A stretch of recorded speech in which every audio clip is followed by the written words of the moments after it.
អ្នកខ្លះគាត់របៀបថាគាត់ចំណេញមួយឆាហ្នឹងគាត់គិតថាគាត់សុខសេះខ្ញុំមិនសូវចង់ឲ្យគ្នាយើងមកចំនួនហ្នឹងចង់របៀបថាចង់ខ្លាចជាអ្នកមានក្នុងពេលមកជប់ទេតាមពិតរបស់ទាំងអស់ហ្នឹងគឺសូម្បីតែខ្ញុំបរៀនកូនសិស្សក៏ខ្ញុំប្រាប់ដែរថារស់នៅឲ្យបានយូរនៅក្នុង market កុំ win ក្នុងមួយថ្ងៃដូចរបៀបជន់អីហ្នឹងពេលខ្លះអូខេយើងជន់យើងចំណេញមួយថ្ងៃច្រើនប៉ុន្តែយើងសម័យ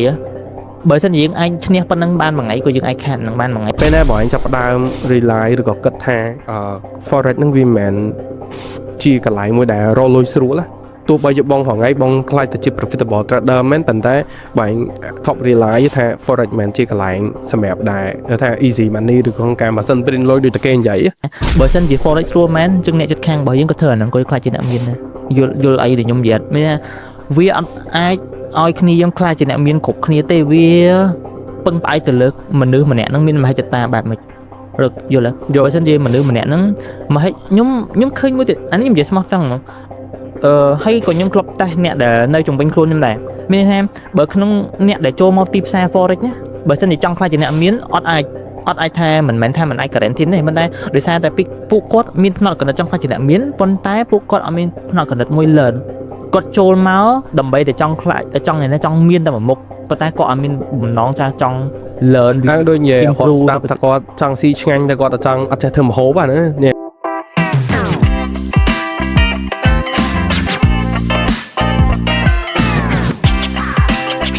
Alright សួស្តីអ្នកទាំងអស់គ្នាខ្ញុំកណ្ណល់សូមស្វាគមន៍មកកាន់ Level 3 Perspective Podcast ហើយនៅក្នុងសប្តាហ៍នេះដែរគឺយើងមាន special guest យើងម្នាក់ខ្ញុំហៅគាត់ special ដោយសារតែគាត់ក៏ជា educator ហើយគាត់ក៏ជា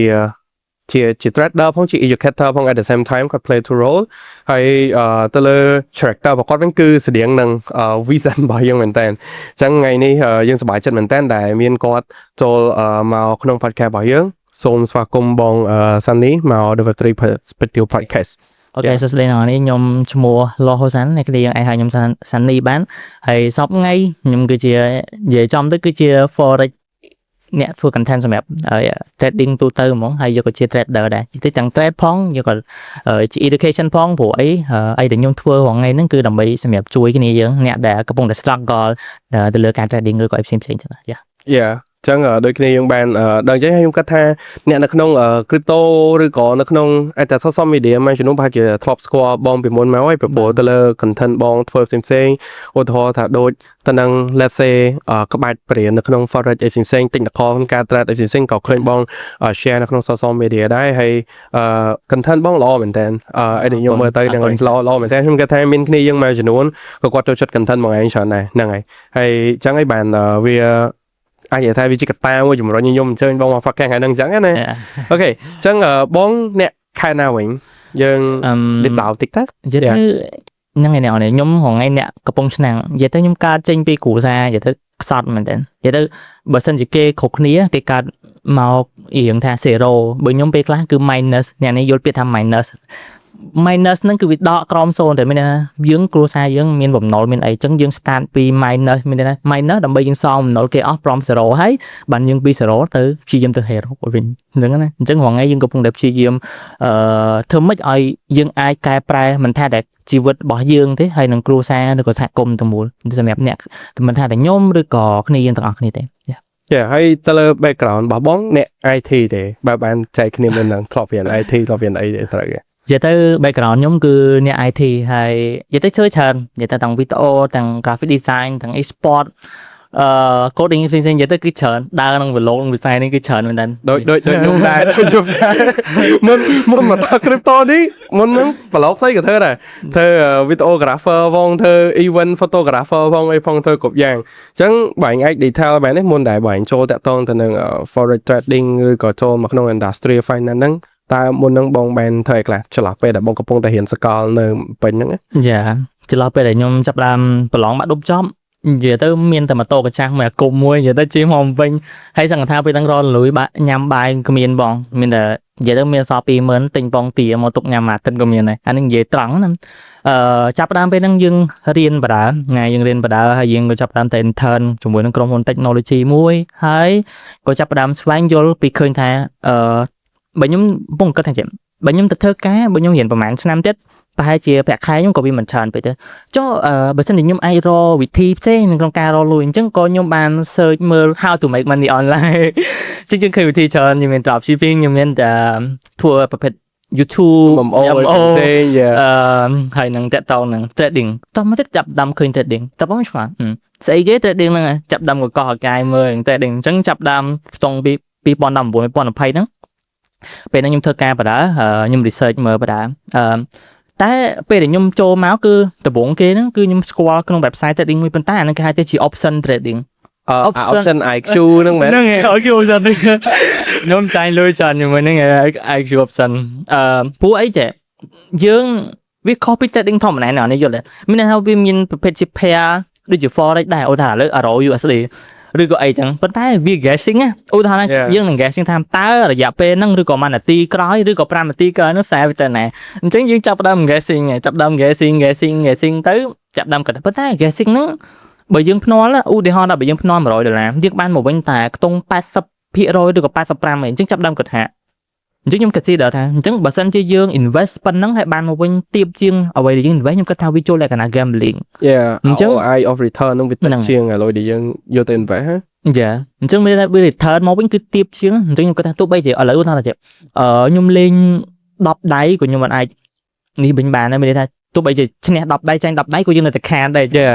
បើសិនជាចូល trading ផ្សេងយើងអាចប្រើ risk reward យើងគិតទៅលើ probability វាបើសិនយើងឈ្នះ10ដៃយើងបាន800ប៉ុន្តែដល់ពេលយើងចាញ់10ដៃវិញអស់ 1000 យើងខាត200បាទហ្នឹង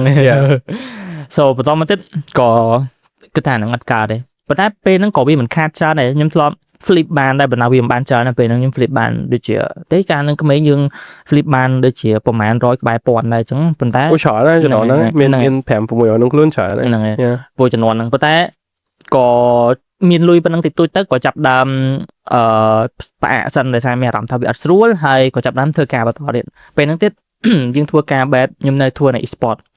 បន្តមកទៀតខ្ញុំសល់លុយខ្ញុំក៏ interest នៅលើ crypto ម្ដង crypto យើងចូល crypto មិន forex ចូល crypto មិន forex researching យើងមើលយើងជំនាន់ហ្នឹងគេសម្បូររឿង staking កាឆ្នាំ2000មែនដែរបងខ្ទង់21អញ្ចឹង20 22ចន្លោះពេលដែល crypto ពង boom នៅក្នុងស្រុកខ្មែរនៅចន្លោះពេល boom market cycle ហ្នឹងមនុស្សស្គាល់ crypto ច្រើនមែនទេប៉ុន្តែបើនិយាយពីខ្ញុំស្គាល់ bitcoin គ្នាខ្ញុំស្គាល់តាំងពីចន្លោះ2013តែខ្ញុំអត់មានលុយជំនាន់ហ្នឹងខ្ញុំនិយាយតាមតាំងពេលហ្នឹង bitcoin ខ្ទង់2013ហ្នឹងចាប់ដើមពីចន្លោះខ្ទង់ 4-500 ហើយរហូតហក់ដល់$1000តែពេលហ្នឹងសួរថាយើងមានលុយឯណាដើម្បីទៅទិញបើយើងបកហ្នឹងហើយបើយើងបកវិញចំនួនហ្នឹងបានតែយើងទៅលេងកម្មវិធី claim reward បើយើងទៅចុច add ហ្នឹង website ដើម្បីបានហ្នឹងកទួយកាក់ហ្នឹងតិចមែនតើប្រហែលសៅតូស៊ីហ្នឹងឡើងទូចហើយបើយើងចង់បានទៀតយើងទៅ bet មួយគេលេង game និយាយទៅប្រហែលមែនតើអញ្ចឹងយើងនិយាយទៅបកវិញថាយើងស្គាល់ crypto ចាប់ដើមមានចំនួនតែយើងអត់មានលុយទេអញ្ចឹងចូលដល់ឆ្នាំខ្ទង់ខ្ញុំនិយាយមិញ2021នេះចាប់ដើមអូខេគេកំពុងតែចាប់ដើមស្គាល់ទៅលើ crypto ដែរខ្ញុំក៏បានកាលនោះក៏ល្បីជាមួយ NFT ដែរខ្ញុំក៏ចាប់ដើម invest ខ្ញុំទិញកាក់ពេលហ្នឹងដូចជាពួក NFT គេខ្ញុំចាំដូចជា AC AXS ខ្ញុំទិញខ្ញុំមានខកដែរនេះកាក់ហ្នឹងគេទិញពីតម្លៃ10វាខ្ញុំទិញពី150ពីកាក់ហ្នឹងវា300ហើយទុកមកទុកបានបន្តិចសល់តែកាក់10រៀល AC ហ្នឹងឥឡូវសល់ហើយមកកាក់7-8រៀលរបស់ក៏ប៉ុណ្ណឹងនិយាយទៅអាចហ្នឹងឯងនិយាយទៅទិញចាប់ដើមតែរបៀបថាពេលហ្នឹងយើងកំពុងតែtry something new ពេលខ្លះមកពីយើងអត់តន់ដឹងអញ្ចឹងបានខ្ញុំគាត់ថាចំមិនខ្ញុំទៅគេទិញនៅរបៀបថា buy low sell high ខ្ញុំទៅ buy high sell low អញ្ចឹងតែនិយាយលេងសើចបងទៅលើ project metaverse ជំនាន់2020 21ហ្នឹងគឺនៅក្នុង era មួយដែល everything គឺ metaverse មួយតែ project កាក់ដែលបង្កើតមកថ្មីពីច្រើនធ្វើទៅជាមួយនឹង metaverse ហ្មងតែនិយាយលេងសើចអី technology វា adopt លឿនវាបង្កើតមកលឿនវាលឿនមែនប៉ុន្តែមនុស្សដែលយើងធ្វើការ adoption សម្របចូលខ្លួនទៅក្នុងអាមជ្ឈដ្ឋានហ្នឹងគឺវាតិចមែនតើហើយបើយើងគិតទៅលើតម្លៃ metaverse គឺវាចាប់ផ្ដើមចេញពី VR ហើយយើងគិតថានៅក្នុងស្រុកខ្មែរយើង VR មកគ្រាប់$200-300គាត់ថាមានមនុស្សប្រមាណអ្នកដែលអាចមានលទ្ធភាពទៅទិញ VR ដើម្បីយកមកលេងវាតិចមែនតើហើយបាញ់និយាយចំណុចហ្នឹងតែឃើញមួយថ្ងៃនេះMetaverse Facebook សម្រាប់ចិត្តបញ្ចប់គម្រោងរបស់ខ្លួនឯងដែលខាតបង់លុយចំនួន$100 billionអញ្ចឹងវាជាង100 ពាន់លាន$អញ្ចឹងវាច្រើនមែនតើហើយយើងអាចបន្តខាងណាបានដែរដោយសារតែ technology គឺវាដើរលឿនរាល់ថ្ងៃ developer អ្នកខាង creator ផ្សេងៗគឺព្យាយាមបង្កើត technology ថ្មីៗរាល់ថ្ងៃដើម្បីឲ្យមនុស្សមានភាពងាយស្រួលប្រើប្រាស់ច្រើនជាងមុនប៉ុន្តែកត្តាសំខាន់គឺកត្តាសម្របខ្លួនរបស់មនុស្សយើងគ្រប់គ្នាហ្នឹងនៅក្នុងមួយចឋានសម្របចិត្តខ្លួនគឺវាមានតិចមែនតើអញ្ចឹងបានវាធ្វើឲ្យ project metaverse ហ្នឹងវាដួលសម្រាប់ perspective បងយើងកំណត់ណាកាត់ទៅមុខទៅសម្រាប់ perspective បងក៏ទៅលើ metaverse ហ្នឹងបែរមកវិញជំនាន់ហ្នឹងទៅលើកំណត់បងមិនគិតថាវាអាចនឹង long way to go ឯព្រោះជំនាន់ហ្នឹងមិនមែនតែនៅស្រុកគេស្មើនៅស្រុកខ្មែរយើងក៏មានអ្នកធ្វើការ flip ទៅលើ sandbox metaverse ដី metaland អីផ្សេងៗបានច្រើនមែនតើពួកគាត់ flip បានច្រើនមែនតើហើយពេលដែលចន្លោះពេលដែល flip បានគឺយើងមួយយើងក៏ថាអូខេ metaverse វានឹងទៅមុខហើយពីព្រោះមានមនុស្សប្រើប្រាស់ច្រើនចាប់ផ្ដើមមនុស្សទិញដីទិញអីបានធ្វើជា store ធ្វើជាអីចំណហ្នឹងប៉ុន្តែ at the end of the day យើងអាចមើលឃើញបានថាវាបានតែមកប្រើវាបានតែមក cycle narrative metaverse ហ្នឹងវាបានតែមកឆាច់ទៅវាអត់លុបទៅហ្មងដូចរងថ្ងៃយើងឃើញកាក់នៅក្នុង metaverse ដែលជា category នៅក្នុង metaverse គឺអត់មានកាក់ណាឡើងទេយ៉ាអញ្ចឹងសម្រាប់ទៅលើ perspective បងពេលមិនគិតថា metaverse វាអាចនឹងរស់បានយូរឬក៏វាគ្រាន់តែជាមក flash cycle plan បើគិតទៅយើងនិយាយទៅពេលហ្នឹងរៀងនេះដែរដូចជា project sandbox អីហើយមួយក្រុមហ៊ុនមួយចំនួនក៏ចំណាយលុយទៅធ្វើជា branding គេទិញដីនៅក្នុងហើយយើងគិតថាអាចនឹង growth សូម្បីតែដូចនៃម៉ាមិនទិញរូបស្វាអ្វីហ្នឹងពេលជំនាន់ហ្នឹងយើងគិតថាអូខេប្រហែលជាគាត់ទិញនៅក្នុងតម្លៃប៉ុណ្នេះអាចនឹងទុក future ប្រកបណាស់អាចនឹងលក់បានច្រើនដូចយើងប្រហែលពេលនោះយើងគិតថាអូពេលមុនមនុស្សគ្រប់គ្នាចាប់ផ្ដើមទិញដីក្នុងតម្លៃថោកនៅពេលដែលទុកយូរទៅដីឡើងថ្លៃអញ្ចឹងណាគឺក៏វាជារបស់កម្រអញ្ចឹងទៅប៉ុន្តែអាហ្នឹងគឺគ្រាន់តែជាការ expectation របស់យើងអញ្ចឹង reality គឺវាមិនមែនតែពេលហ្នឹងកុំសួរថាគំនិតឬក៏ការ expectation ហ្នឹងអញ្ចឹងអត់ expectation ដូចគ្នាមានគំនិតចឹងដូចគ្នាប៉ុន្តែអីដែលយើងឃើញរងថ្ងៃគឺវាទៅមុខវាដោយសារតែវាបច្ចេកវាច្រើនពេកវាកាត់ឡើងច្រើនពេកបើសិនជាវាមាន sandbox តែមួយដែល authorize ថាអូខេវាជា metaverse តែមួយខ្ញុំគិតថាវាអាចនឹងចិត្តទៅតែដល់ពេលបច្ចេកវាចេញមកវាច្រើនពេកអីច្រើនពេកទៅដូចវាចេញ exist ផង AAIS game ផងអីផង play to earn ផងវាធ្វើឲ្យអាហ្នឹងយូរទៅវាសាបតម្លៃនៃ metaverse ហ្នឹងធ្លាក់ចុះទៅអាហ្នឹងវាបែបហ្នឹងហើយខ្ញុំគិតថាអ្នកនៅមើលវីដេអូយើងថ្ងៃនេះក៏មានអ្នកនៅពីជំនាន់ Metaverse ច្រើនដែរពីច្រើនពួកគាត់ចូលទៅក្នុងឆ្នាំ2020 21ហ្នឹងដឹងតែឆ្លងកាត់អា gameplay ទៅអត់នឹងដល់គ្នាហ្មងសบายញាស់ពងខ្ញុំញាស់ពងយកកូនយកទៅលួចអញ្ចឹងតែនៅក្នុង Metaverse ហ្នឹងបងចំណេញអត់សរុបមកវិញ total ដែល gameplay crypto cycle ហ្នឹងនិយាយទៅមិនចំណេញក៏មិនខាតប៉ុណ្ណាណានិយាយទៅវាអូខេទៅមិនចំណេញក៏មិនខាតប៉ុណ្ណាដែរទៅមករួចដើមដែរអញ្ចឹងនៅក្នុង crypto មក BE មក break even យើងនិយាយទៅចំទៅយើងអត់ចំណេញច្រើនទេមិនថាបើសិនជាប្រហែលនឹងអាចចំណេញច្រើនក៏មិនខាតច្រើនហ៊ាននិយាយតែប៉ុន្តែក៏វានៅក្នុងចន្លោះនឹង break even ហ្នឹងដោយសារតែយើងផុតលុយពីដែល losing មានន័យថាពេលខ្ញុំនិយាយខ្ញុំទិញចង់និយាយថាខ្ញុំទិញ project តែខ្ញុំប្រាប់ AS ហ្នឹងមិញទៅហើយក៏ខាតទៅប៉ុន្តែក៏បានទិញអីផ្សេងនៅក្នុងហ្នឹងចឹងណាតែមិនបានទិញមីមខ្វាញ់មីមអីគេព្រោះច្រើនហ្នឹងមីមខ្វាញ់ក៏ skyrock ច្រើនណាច្រើន2021ហ្នឹងមានបានប្លុកមីមគេអត់ឬក៏អត់ទេមីមខ្វាញ់គឺអត់ទេ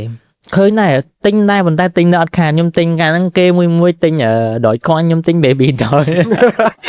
ខ្ញុំរៀនកូនញ៉ាំទិញ baby doll ខ្ញុំស្រឡាញ់ខ្ញុំគិតថាអូ baby doll អីចឹងគាត់ថាអូកូនឆ្កែជំនាន់ហ្នឹង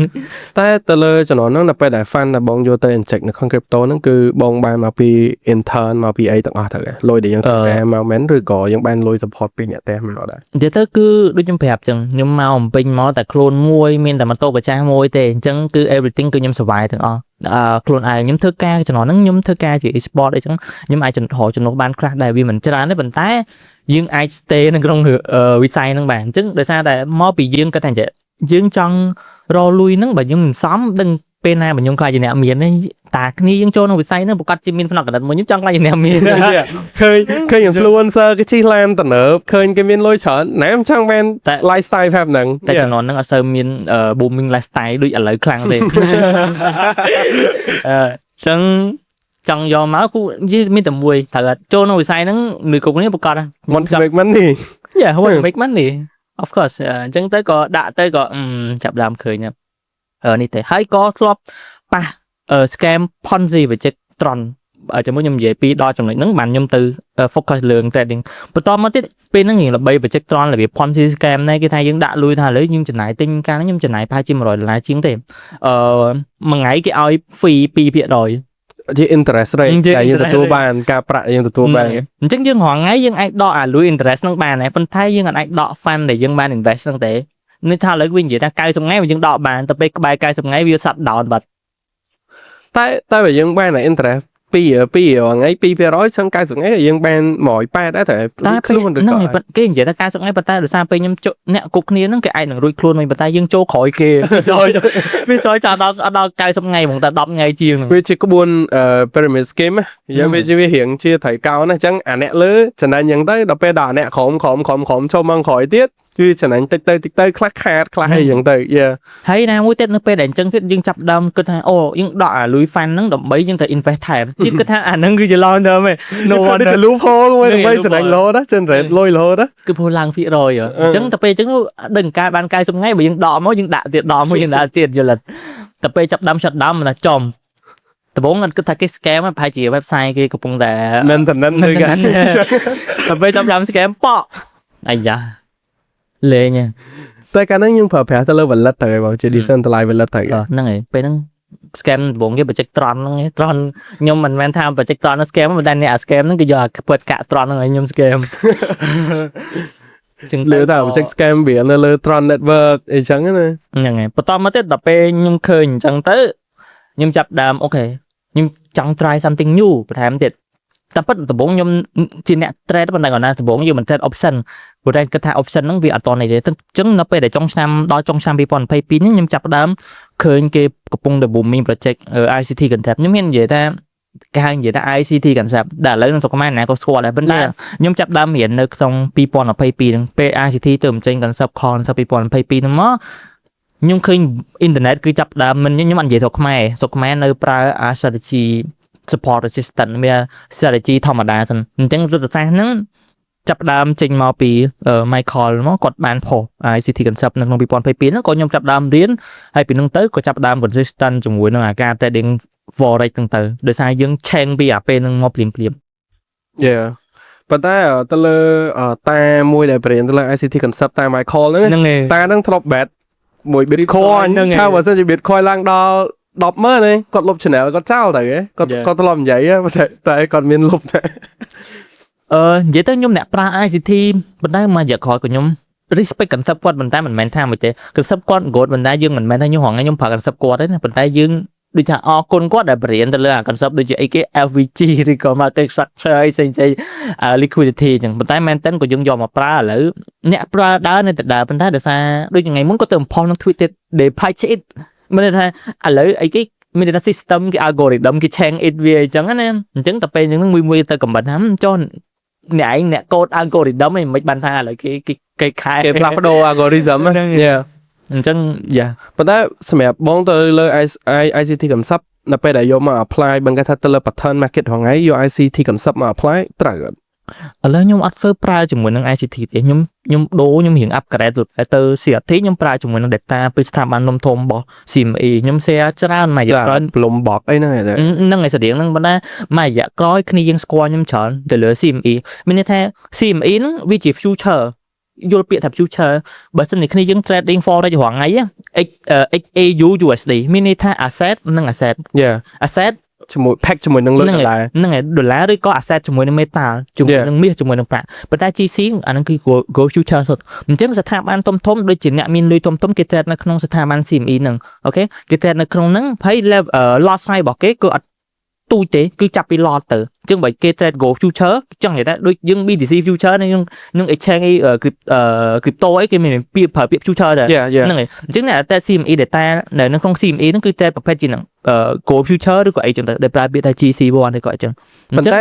ទៅលើការ trade ហ្នឹងគឺទៅលើ price movement ដូចគ្នាទាំងអស់ទៅហ្នឹងហើយ price movement ដូចគ្នាអញ្ចឹងបានខ្ញុំចាប់ដើម consider ហើយនឹងក៏សិក្សាស្វែងយល់ពី data ពីស្ថាប័នធំតើគេមានឥទ្ធិពលមិនទៅលើ market ដូចជាថ្ងៃមុនមានពេលដែលមានការកៀងទៅលើ CME គឺ market ទាំងមូលគឺបាក់កនិយាយទៅ មានបញ្ហាគ្រាន់តែ overheat មានតែក្តៅ system របស់នៅក្នុងស្ថាប័ននោះសោះធ្វើឲ្យprice នៅលើពិភពលោកតទៅនឹង forex អីហ្នឹងគឺនេះអញ្ចឹងមានថាក្រុមហ៊ុនគេមានឥទ្ធិពលហើយទៅលើការ trading ហ្នឹងដោយសារតែខ្ញុំបានផ្លាស់ប្ដូរពី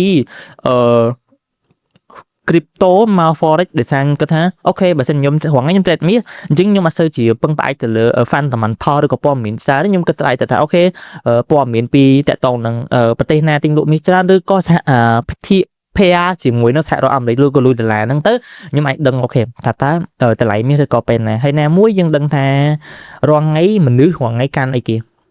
អញ្ចឹងនៅក្នុងសហរដ្ឋអាមេរិកអីចឹងគេមានអីគេកាន់លុយដុល្លារពេលខ្លះកាន់អ្នកខ្លះពេលគេដកលុយដុល្លារគេទៅទិញ crypto ដកលុយដុល្លារទៅទិញមាសឬក៏ដកលុយដុល្លារទៅទិញ real estate ឬក៏បានបំណុលឬក៏អីផ្សេងៗសុទ្ធតែគឺជាចរន្តលុយទាំងអស់អញ្ចឹងយើង stack ឬក៏យើងចាប់ flow របស់ប្រព័ន្ធនឹងបានទៅយើងអាចដឹងអូខេមាសឥឡូវអាចទៅណា cash flow លុយរហូតចូលក្នុងណាចាប់ cash flow វាដឹងថាពួកគេអត់ដឹងដកលុយគឺគេមិនមែនដកលុយប៉ុន្តែគាត់តែគេឆេងពី allocate លុយ ទៅណាអញ្ចឹងទៅអាចចំណុចហ្នឹងសំខាន់មែនតើខ្ញុំឃើញtrader ធំៗគឺគាត់តាមដានទៅលើគាត់ខ្ញុំអត់ដឹងទេខ្ញុំធ្លាប់លើបង XBT និយាយដែរគាត់ថាមាន data ដូច Bloomberg អញ្ចឹងឯងអា data center គេហ្នឹងទៅគឺវាមានជា structure មកទាំងអស់ថាអូខេក្រុមហ៊ុនធំនៅអាមេរិកស្ថាប័នធំចាប់ផ្ដើម allocate លុយចេញពីមាសហើយចេញពីដុល្លារ allocate លុយចូលទៅណាទៅណីអញ្ចឹងគឺវាមានព័ត៌មាន update real time data មកលឿនណា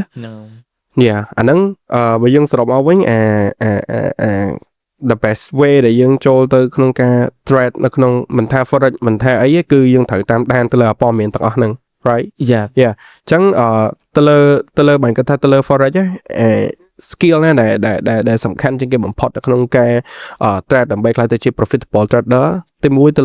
លើអីគេបាញ់អាច list down បែបនេះអានេះខ្ញុំនិយាយទៅអាស្រ័យទៅលើអ្នកដែលរងថ្ងៃដែលគាត់ចាអញ្ចឹងបើខ្ញុំនិយាយបើខ្ញុំ start from 0 ទៅហ្នឹងហើយបើសិនជាគ្នាយើងដែល start from 0ដូចខុសខ្ញុំដាក់ 0 to hero ខ្ញុំទី1ត្រូវរៀនទៅស្វែងយល់ថាតើទីផ្សារវាដើមមិនអីគេជាអ្នកមាន movement ឬក៏ affect ទៅលើទីផ្សារហើយគ្នាយើងនឹងត្រូវមើលទៅលើtechnical analysis ឬក៏ market តទៅនឹង data ឬក៏ព័ត៌មានអញ្ចឹងអត់ត្រូវការច្រើនណាប៉ុន្តែអីសំខាន់គឺ choose the right strategy ជឿរើស strategy តែមួយ stick with it ហើយ journal back test it អញ្ចឹងរាល់ថ្ងៃអ្នកខ្លះ trade អត់ចំណេញខ្ញុំហ៊ាននិយាយដែរអ្នកខ្លះគេថាបើឯង trade ចំណេញនៅបងអាច show អាចឆែក P&L ខ្ញុំអីចឹងទៅខ្ញុំអត់ចង់ទៅបង្ហាញប៉ុន្តែខ្ញុំមាន P&L ខ្ញុំមានអីសម្រាប់អ្នកបើនេះក៏ចង់មកមើលថាអូបើឯង trade ចំណេញមិនដូចថ្ងៃមុនខាង prop firm គេធំគេមកសុភេខ្ញុំអីចឹងទៅអញ្ចឹងយើងមិនថា strategy ណាវាមាន win rate វាផ្សេងគ្នាប៉ុន្តែពេលខ្លះពិបាកមកពីគ្នាយើងទៅ random strategy ពេលខ្លះបើក YouTube របៀបវាថា how to trade goal អីចឹងទៅវាចេញមក strategy A B C D ចឹងទៅវាមាន ICT SMT CRT Malaysia SNR Achamis ឬក៏អីផ្សេងៗទៅអញ្ចឹង strategy មានច្រើនប៉ុន្តែមិនមែន strategy ទាំងអស់ហ្នឹងមិនវិលទេមកពីខ្លួនគាត់ដឹងទៅប្រើមួយណាហើយគាត់ trade ម៉ោងខុសពីម៉ោងដែលទីផ្សារវាមានលំហឬក៏ម៉ោងដែលគេ manipulation អញ្ចឹងអូថាបើសិនជាខ្ញុំ recommend ខ្ញុំនិយាយមកចង់ success ប្រើ strategy ណាក៏បានដែរតែមួយហើយប្រើវាមកតែមួយខែហើយមួយថ្ងៃ trade ច្រើនបំផុតមួយថ្ងៃតែមួយសាក់មើលកុំអត់ trade ហ្នឹងឯងធ្វើតែអញ្ចឹងដែរហើយ journal វាផង journal ក្នុង Notion ក៏បានដែរគាត់ថា reason អីដែលយើងចូលកន្លែងហ្នឹងតើយើងមាន confirm ចូលហ្នឹងចូល FVG ចូលដោយសារអីគេ order block ឬក៏ចូលដោយសារ market successive ឬក៏អីចឹងទៅអ្នកដែលហ្នឹងគេយល់ទេអញ្ចឹងបើយើងពេលដែលយើង journal កន្លែងហ្នឹងយើងនឹងឃើញពេលដែល position ខ្ញុំឈ្នះតើខ្ញុំប្រើអីគេយល់ទេ technical គេដែលយើងទៅ apply ហ្នឹងឯងឬក៏ confirm អីគេដែលយើងយក apply ប៉ុន្តែពេលយើងចាញ់តើយើងធ្វើមិនឬក៏ពេលខ្លះសូម្បីតែយើង formal ក៏យើងទៅកត់ដែរមកពីខ្ញុំ formal កន្លែងហ្នឹងបាទខ្ញុំនេះអញ្ចឹងបើយើងអត់បានយកអាហ្នឹងយកមកមើលឲ្យពេលណាបានយើងអាច improve អានេះខ្ញុំឲ្យឧទាហរណ៍ទៅគ្នាបើសិនជាគ្នាយើងធ្វើរឿងដដែលហើយគ្នាយើងគិតថាអានេះខ្ញុំឲ្យឧទាហរណ៍អញ្ចឹងបើសិនជាគ្នាយើងធ្វើរឿងដដែលហើយអ្នកនរគ្នាគិតថាបានលទ្ធផលផ្សេងគ្នាវាមិនអាចទេអញ្ចឹងតោះតែចាប់ផ្ដើមពីការផ្លាស់ប្ដូរបើយើងមិនផ្លាស់ប្ដូរឲ្យយើងធ្វើរឿងដដែលលទ្ធផលក៏បានមកដដែលដែរអញ្ចឹងបើសិនជាចង់ជោគជ័យមានតែមួយគឺសាក់ប៉ុន្តែដូចនិយាយទាំងសាក់ជាមួយនឹងលុយដែលយើងអាច afford ទៅលុបបានមិនមែនលុយមកខ្ញុំត្រូវបង់សាលាខ្ញុំឃើញអ្នកខ្លះខ្ញុំត្រូវបង់សាលាខ្ញុំត្រូវយកអាហ្នឹងទុក សម្រាប់ឧទាហរណ៍អ្នកខ្លះគាត់មានគ្រួសារត្រូវមើលកូនមើលចៅហើយយកអាលុយទៅចាំបាច់ហ្នឹងយកទៅនេះ Yeah រឿងឆ្លៃចំណុចហ្នឹងវាពិបាកមែនតើព្រោះខ្ញុំធ្លាប់ឃើញបងសៀបបងសែនណាគាត់ធ្លាប់ផុសវីដេអូមួយមានបងប្រុសម្នាក់គាត់យក fan ដែលគាត់ត្រូវរៀបការហើយគាត់យកមកចាក់ចូលទៅក្នុង trading ទាំងអស់ហើយគាត់ខាតច្រើនមែនតើរហូតដល់គាត់បាត់បង់លុយហ្នឹងហើយលុយហ្នឹងអញនិយាយថាវាជាកញ្ចប់លុយមិនដែលសំខាន់សម្រាប់គាត់ក្នុងការយកទៅរៀបការនៅថ្ងៃអនាគតរបស់គាត់ចឹងទៅហើយដល់អញ្ចឹង perspective មនុស្សនៅពេលដែលគាត់ចូលបែបហ្នឹងគាត់ចាប់ផ្ដើមខ្លាចក្រអាទៅលើវិស័យមួយហ្នឹងគាត់តាមតែហ្នឹងហើយចាក់ខកវិស័យរបស់គាត់ចាប់ផ្ដើមផ្លាស់កំណត់របស់គាត់ចាប់ផ្ដើមផ្លាស់ប្ដូរភ្លាមៗមកនៅពេលដែលគាត់ចូលទៅគាត់ make mistake គាត់ជន់ថែមដោយសារតែ influence ពី KOL ពីអីផ្សេងៗហ្នឹងបានរញឲ្យគាត់ចូលមកក្នុងវិស័យហ្នឹងគាត់ថាចូលទៅបានលុយឬក៏អីចឹងណាហើយទាំងដែលទទួលស្គាល់ថា KOL ខ្លះគាត់ well prepare មែនទេគាត់ចេះគ្រប់យ៉ាងគាត់ចេះអីអូខេគាត់យក strategy របស់គាត់ដោយបងឯងនិយាយថា concept អីដែលគាត់ប្រើថាដូច ICT ដូចអីមានអ្នកប្រើគាត់យកទៅ apply ជោគជ័យអ្នកខ្លះគាត់រកលុយបានអីច្រើនចឹងមែនប៉ុន្តែដល់សម្រាប់គាត់ឃើញរូបភាពគេចូលទៅបានលុយគាត់ចង់ចូលទៅបានលុយដែរប៉ុន្តែ at the end of the day គាត់អស់លុយអាកសបហ្នឹងអត់មានអី backup ចប់ដល់អញ្ចឹងវាធ្វើឲ្យមនុស្សចាប់ផ្ដើមចោទ industry នឹង scam ដោយសារតែពួកគាត់អត់ចេះពីអីគ្រប់យ៉ាងគាត់អត់ដឹងគាត់ដឹងតែឃើញគេធ្វើបានលុយគាត់ទៅធ្វើតាមហើយដល់អញ្ចឹងធ្វើឲ្យគាត់ខាត់បង់លុយអាហ្នឹងវាជា lesson learn មួយសំខាន់មែនតើសូម្បីតែខ្ញុំក៏ដោយបងខ្ញុំទទួលស្គាល់ខ្លួនខ្ញុំមិនមែនជា profitable trader ទេខ្ញុំមិនមែនជាអ្នក trader ដែលចំណេញលុយចំណេញអីច្រើនទេខ្ញុំអាចបាត់ភានអត់ខ្ញុំមើលបានខ្ញុំខាតច្រើនមែនទែនខ្ញុំខាតច្រើនជាងលុយដែលខ្ញុំមានរាល់ថ្ងៃហ្នឹងទៀតអានេះខ្ញុំនិយាយស្មោះត្រង់ហ្មងហើយប៉ុន្តែវានៅតែជាសាច់រឿងមួយដែលឈឺផ្សាចំក្នុងចិត្តយើងរហូតថាយើងអត់ចេះយើងទទួលស្គាល់នៅពេលដែលយើងចាប់ផ្ដើមទទួលស្គាល់ខ្លួនឯងថាយើងអត់ចេះហើយយើងទៅ trade ហ្នឹងគឺស្មើនឹងយកលុយហ្នឹងទៅលេងល្បែងហ្មងហើយវាផ្លាស់ប្ដូរ perspective ខ្ញុំទៀតខ្ញុំឡើងពេលខ្លះខ្ញុំមានអារម្មណ៍ថាខ្ញុំចង់ខ្លាច industry ហ្នឹងដូចគ្នាដែរយើងគិតថាយើងគិតថាយើង make decision ត្រូវឯប៉ុន្តែ at the end of the day យើងយកទៅអត់ត្រូវអញ្ចឹងវាធ្វើឲ្យយើងខាតរបៀបអញ្ចឹងហ្នឹងវាប្រហែលមែនតើហើយមួយវិញទៀតខ្ញុំឃើញចំណុចសំខាន់មួយដែល trader ថ្មីគាត់អត់មាន plan ក្នុងការ trade ហ្នឹងឯ plan អាហ្នឹងវាសំខាន់ដូចគ្នាបាញ់សាកសម័យអ្នកដែលអត់មាន plan ចូលការ trade អញ្ចឹងគឺ market ឥឡូវថា market ពង bullish ចឹងបើដឹងស្រាប់ហើយ market bullish goal ចាំទៅរកកន្លែងចូលបាយទៅមិនបាច់រក sell ទេអាហ្នឹងយើងដឹងទាំងអស់គ្នាក្នុងអតីតណានៅក្នុង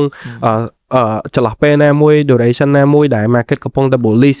មានសង្គ្រាមហើយប្រទេសចិនប្រកាសទិញ gold ច្រើនអាមេរិកចាប់ផ្ដើមទិញ gold ទិញអីច្រើនបាញ់នេះបាញ់នោះទៅវាធ្វើឲ្យ gold ចាប់ផ្ដើមឡើងអញ្ចឹងពួកគាត់អត់មាន plan អី trade តាមត្រូវទេគឺគាត់គិតថា goal all time high previous all time high មែន 5000 អញ្ចឹងគាត់ថា goal ដល់ឡើងទៅលើនឹងទៀតទេគាត់អត់មានរបៀបថា stop loss នេះ stop loss តាមត្រូវគាត់គិតថាអូខេ goal ឡើងដល់ប៉ុណ្ណឹងវាត្រូវតែចុះមកវិញឯងវាឡើងខ្ពស់ហើយវាអាចឡើងទៅទៀតអញ្ចឹងគាត់ចូលយើង predict market move មិនដឹងឃើញលើមួយឆ្នាំហ្នឹង goal ឡើងមិន 1000 លេខជាងពី 3000 ជាងមកលោតដល់ 5000 នេះវាចូលចង់ 2000 លេខហើយហ្នឹងហើយអញ្ចឹងយើងមិនដឹងថាវាឡើងចុះទៅទៀតប៉ុន្តែបើសិនជាយើង collect មើលនៅក្នុង big picture ថាតន្ន័យ data លុយថាវាអាចនឹងបុកឡើងទៅ 5-6,000 រៀលយើងមើលអត់ដឹងដូចគ្នាប៉ុន្តែបើយើងមើលតន្ន័យសេដ្ឋកិច្ចហ្នឹងយើងគិតថាអូខេ goal វាអាចនឹងមកដល់ចំណុចមួយដែលជា all time high របស់វាអត់ទាន់អាច hit high ទៅទៀតបានទេអាហ្នឹងអញ្ចឹងហើយទៅលើអាហ្នឹងសិតតែជា plan សិតតែជា strategy ដែល trader គាត់ត្រូវរៀបចំខ្លួនឯងអ្នកខ្លះគាត់ចង់ trade ខ្លាចទៅជា profitable trader ប៉ុន្តែគាត់អត់មាន plan តាមត្រូវសូម្បីតែ journal នៅក្នុង Notion ណាគាត់ថាគាត់ចូល lot ឧទាហរណ៍ថាគាត់មាន budget $500គាត់រៀប plan ហើយថាគាត់ត្រូវ trade យកប្រហែល នៃលុយចំណេញឧទាហរណ៍ថា1 លើ 3 មានន័យថាគាត់ខាត1គាត់ចំណេញ3អញ្ចឹងវា cover 3 ដងហើយបើយើងគិតលើ radio វិញគឺ cover 300% នៃចំនួនចាញ់របស់គាត់អត់រៀបអាហ្នឹងទៀតគាត់ចូលតែតាមចិត្តគាត់ឯងឧទាហរណ៍ថាគាត់ចូលហ្នឹងគាត់ consistent ឯងគាត់ចូល 0.1 0.01 0.01 អញ្ចឹងទៅស្រាប់តែ suddenly គាត់ចាប់ផ្ដើមhiện credit ក៏ចាំ follow FOMO ក៏ចាំចូល 0.10 អញ្ចឹងទៅអញ្ចឹងវាធ្វើឲ្យ plan របស់គាត់គឺ rule ទាំងអស់ហ្មង plan របស់គាត់ឲ្យបានរៀបចំហ្នឹង plan ទាំងអស់ហ្មងតែវា plan ដោយសារតែមួយ trade ដែលគាត់ make mistake ចូល lot ធំហ្នឹងវាធ្វើឲ្យ plan ដែលគាត់ keep consistent ពី 0.01 មកហ្នឹងគឺ fail និយាយទៅចាអ្នកខ្លះគាត់របៀបថាគាត់ចំណេញមួយឆាហ្នឹងគាត់គិតថាគាត់ success ខ្ញុំមិនសូវចង់ឲ្យគ្នាយើងមួយចំនួនហ្នឹងចង់និយាយថាចង់ខ្លាចជាអ្នកមានក្នុងពេលមួយជប់ទេតាមពិតរបស់ទាំងអស់ហ្នឹងគឺសូម្បីតែខ្ញុំបរៀនកូនសិស្សក៏ខ្ញុំប្រាប់ដែរថារស់នៅឲ្យបានយូរនៅក្នុង market កុំ win ក្នុងមួយថ្ងៃដូចរបៀបជន់អីហ្នឹងពេលខ្លះអូខេយើងជន់យើងចំណេញមួយថ្ងៃច្រើនប៉ុន្តែយើងសម័យបើសិនយើងអាចឈ្នះប៉ុណ្ណឹងបានមួយថ្ងៃក៏យើងអាចខាតនឹងបានមួយថ្ងៃបើសិនយើងអត់ build វាឲ្យ consistent ឲ្យទៅមុខហើយបើយើងថាឥឡូវអ្នកខ្លះនិយាយថាបងខ្ញុំជន់រងខ្ញុំ scalp ពីខ្ញុំជន់ព្រោះ margin ខ្ញុំចំណេញបើសិនយើងចំណេញអត់អីប៉ុន្តែសំខាន់យើងត្រូវមើលពីរយៈពេល duration ដែរថាយើងចំណេញបានប្រហែលជាចាប់ពី6ខែឡើងអីទៅនៅបើយើងនៅទេមានថាអានឹងវាអត់ទាន់ជា goal សម្រាប់យើងទេអញ្ចឹងបើយើងចង់ឲ្យនៅយូរនៅក្នុង industry នឹងបានយូរជាទី1ជឿ strategy មួយត្រឹមត្រូវហើយ channel កត់វាអីចឹងណាតើហើយមួយទៀត checklist យើងថាតាមពេលណាដែលយើងត្រូវចូលផ្សាយយើងត្រូវមានអីអាហ្នឹងយើងហើយយើងកុំកុហកខ្លួនឯងយើងកុហកគេបានប៉ុន្តែខ្លួនយើងយ៉ាងណាកុហកបានដែរមានន័យថាយើងត្រូវហ៊ានប្រាប់ថាពេលហ្នឹងខ្ញុំចូលខុសដោយសារអីគេអញ្ចឹងយើងត្រូវតែទទួលស្គាល់ហើយយើងត្រូវរៀនពីកំហុសយើងដែរហើយបើយើងមិនរៀនមានន័យថា mistake ហ្នឹងយើង repeat ដែរ repeat ដោយសារ mistake ហើយអញ្ចឹងយើង result ក៏ the same ដែរ ដូចខ្ញុំចាំសំដីបងនិយាយមួយថារវាងអ្នកដែលគាត់ចូលអ្នកដែលគាត់រៀនទៅ trade ហើយជាមួយអ្នកដែលអត់ដែលរៀនអីសោះគាត់ចូលទៅ trade បាទអញ្ចឹងអា result អ្នកដែលអត់ដែលរៀនហ្នឹងគឺគាត់ចំណេញ at the end of the day មកខាតដែរព្រោះគាត់អត់គាត់ពឹងទៅលើសំណាងសុតគាត់ពឹងទៅលើដូច gambling សុតដូចចាក់លបាយសុតថាចាក់ market ហ្នឹងវាឡើងចាក់ market ហ្នឹងវាចុះបើចាក់ចុះទៅ market វាចុះគាត់ចំណេញអញ្ចឹងទៅប៉ុន្តែដូចបងនិយាយប្រាប់ខ្ញុំមុនហ្នឹងថានៅពេលដែលអ្នកដែលបានរៀនអញ្ចឹងគាត់ប្រកាសជាយកអាមេរៀនគាត់ហ្នឹងមក apply ចុះឡើងជោគជ័យអញ្ចឹងវាមានពីរ way វាមិនមែនតែមួយ way ដូច gambling apply ទៅវា fail អញ្ចឹងទៅគាត់ចាប់ផ្ដើមយក mistake គាត់នឹងមក learn មក apply ម្ដងទៀតវាអាចនឹងចំណេញអញ្ចឹងទៅអញ្ចឹងបើយើងគិតទៅលើ probability between អ្នកដែលគាត់បានចូលទៅរៀនអ្នកដែលគាត់រៀនមិនថាគាត់រៀនពីណាទេយើងហត់ខ្វល់រៀនក្នុង YouTube បោកលុយរៀន course អីក៏ដោយហើយជាមួយនឹងអ្នកដែលគាត់អត់រៀនបើយើងយកមក compare គ្នាយើងអាចឃើញ probability អ្នកដែលអូខេអ្នកដែលអត់រៀនគាត់អាចរកបានមួយថ្ងៃ $5,000 ជាមួយនឹងលុយគាត់500គាត់ turn 10x អី 20x បានអូខេគាត់អាច turn បានមែនប៉ុន្តែវាអត់ consistent ដូចអ្នកដែលបានរៀនទេ